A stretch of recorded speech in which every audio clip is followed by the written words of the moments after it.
It's what they're going to do with the money they get from treason. Saving for retirement, helping a kid, helping a parent get through a cancer treatment, you name it, right? Buy an investment property somewhere else that's going to be there for them as a social security plan. Nobody is greedy and betrays their country just for greed. They want to do something with that money. Now, why would, this is what I can't really wrap my head around. Why would someone like that, who's learning under such a senior person, is clearly talented and has been picked up to be talented, living in a world of spies where you're not supposed to trust anyone, why did she go for Beverly's advances so hard and like actually become friends with her when Beverly is very clearly, you know, an American and trying to ingratiate herself in her world? So this is where culture plays in. And this is why it's so, going back to the beginning of our conversation, how people are people. And oftentimes we're not interested in the actual person. It takes us 4 hours of conversation before we care about a person. Mm-hmm. We care about everything else about them, but we don't care about them as an individual. In the case of Converse was a female, and she was younger, and she was single. And all of those things worked against her in the culture she was coming from. So when she met Beverly, Beverly's older, married to a younger guy who is attractive and younger, and they are both successful and powerful. To Converse, she was like, how did you do that? I got to follow this old guy around everywhere he goes. I have to make him feel special. I can't even verbalize the fact that I ever want to get married. If I admit to ever wanting to get married, they're going to kick me out of my job because what they want is somebody who loves the job. How do you have both a job you love and a person you love? Like there were all these mentoring moments that were almost like sisterly. And that was something she couldn't get. Yeah. Wow. Okay. And that's how espionage works. Espionage is very few people commit treason for money. If you were to just look at the surface level, it would look like everybody commits treason for money. It's what they're going to do with the money they get from treason. Saving for retirement, helping a kid, helping a parent get through a cancer treatment, you name it, right? Buy an investment property somewhere else that's going to be there for them as a social security plan. Nobody is greedy and betrays their country just for greed. They want to do something with that money. Even the biggest traders in the United States, your Robert Hansons and your Aldrich Ames, they didn't take just money. They were playing a game where they were beating their service.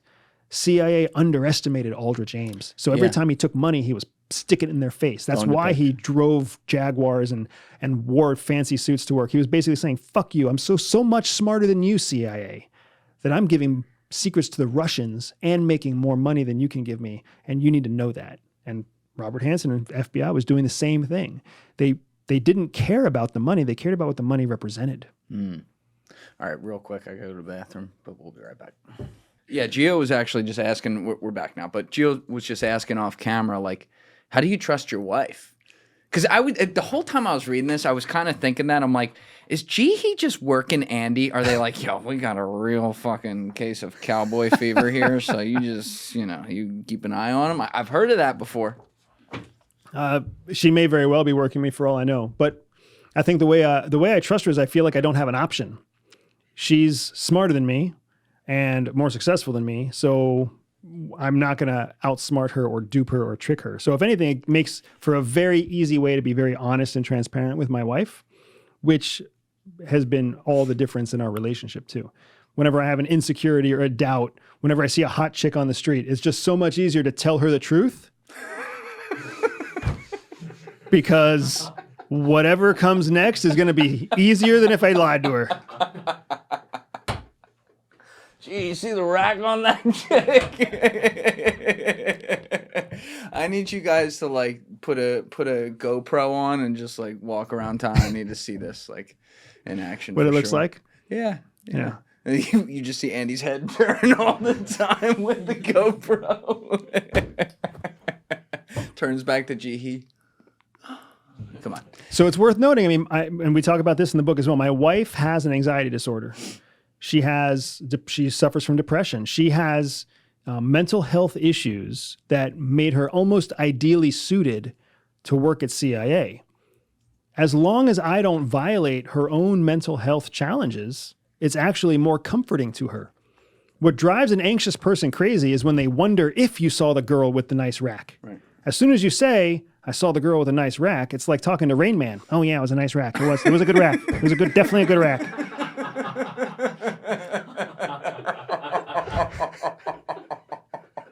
And that goes way better than, did you see the rack? Are you lying to me? You're lying to me. I can see that you're lying to me. Sorry, that's so good. Well, I'm happy for you. That's a great relationship. There's a lot of guys out there right now going, I need that. Do you have anxiety? I need a little more anxiety in my life. All right, so back to the cell, though. You are the go-between, like we said. So you're going to be the guy who's now as SOO, even you've had a lot of experience like on the ground, doing things there. So you have that skill set as well as managing the cell with Jihi, but you're going to go into Falcon, as you said, always through a second country under an assumed identity, which you've talked about out of context on a lot of podcasts with me before, where you're like, yeah, I work for a business and something like that. So I think in the book you said you worked for Acme and like, what was it, procurement or something like that? Yep. Okay. So you would go in there, and what was you're doing some different things every time, but high level, like what was your main job when you would go into Falcon? Whenever you enter into a hostile country, and by every country to a certain extent is hostile, but the definition that we're talking about when we talk about denied areas, or we talk about these areas that are the most aggressive adversaries to the United States, when you go into those countries, you can't do more than one operational act at a time. So if you were to go into a more permissive environment, then you would be able to go in and you may be able to do 2 or 3 things in a day because nobody's really watching. That's what we're like here in the United States. Foreign adversaries can come here and do whatever they want to do because we don't have cameras on every intersection. We don't fund our police enough to make them anything significant to a foreign intelligence threat. We treat everybody who comes into the United States essentially as a U.S. citizen first. So they have privacy, and they have the benefit of innocence until proven guilty. Like they have rights and privileges that are essentially granted to them because we give them to our own citizens. Other parts of the world are not like that.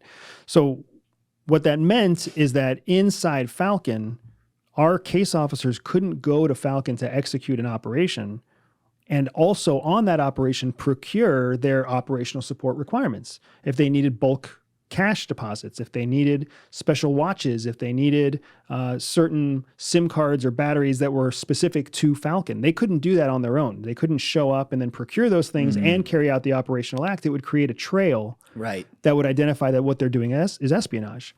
So I would go in ahead of them. I would do the actual procurement part of espionage. I would buy a cell phone. I would buy a SIM card. I would make a mass deposit or a withdrawal of cash. And then I would essentially cache those things or dead drop those things somewhere where a case officer could pick it up when they arrive. So did you really had a cover working for, in this case, Acme? Yeah, I really had an identity that allowed me to transit Falcon without coming onto suspicion. There's a lot of roles that are immediately suspicious, and not always suspicious for espionage reasons. Sometimes people are interested in you because they think that you're wealthy. Sometimes people are interested in you because they think that you have access to IP. Sometimes people are interested in you because they think that you have familial connections or celebrity connections. So it's actually quite hard sometimes to build a cover persona that doesn't catch anyone's interest. So in this case, Acme Corporation was one corporation that does something mundane.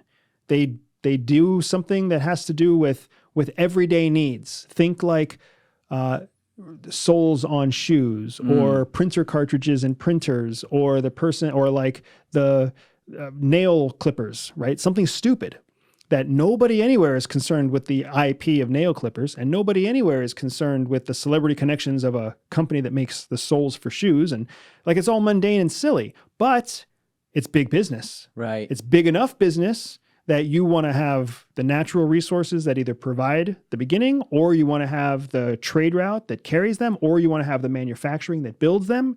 So there's every reason in the world for a real world business person to do that job. And there's also every reason in the world for local businesses to want to meet with you. But basically police, law enforcement, and intelligence don't care about you.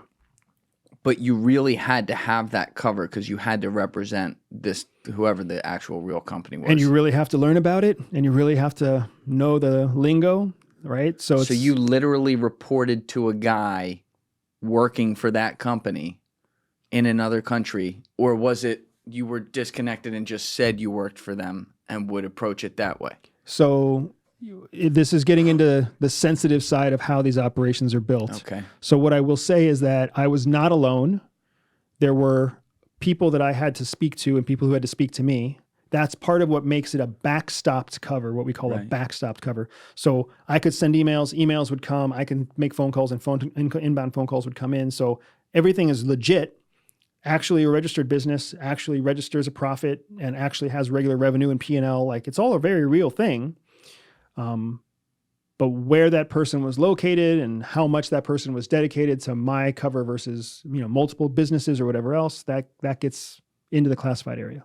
Okay. All right. So I won't pull on that. But essentially I don't know if this is classified too, but like, how often are you going there to do this kind of stuff? So I would go maybe once every 40-ish days or so. I would go frequently because I'm supporting 4 case officers. And not only am I supporting those 4 case officers, I have a very active targeter who wants more information, more restaurant locations, more intersections, more street names, more maps, more, IMEIs and ISMIs from different cell phone manufacturers. Like there's just tons of information. There's tons of collection that needs to happen on the logistics side of a CIA operation.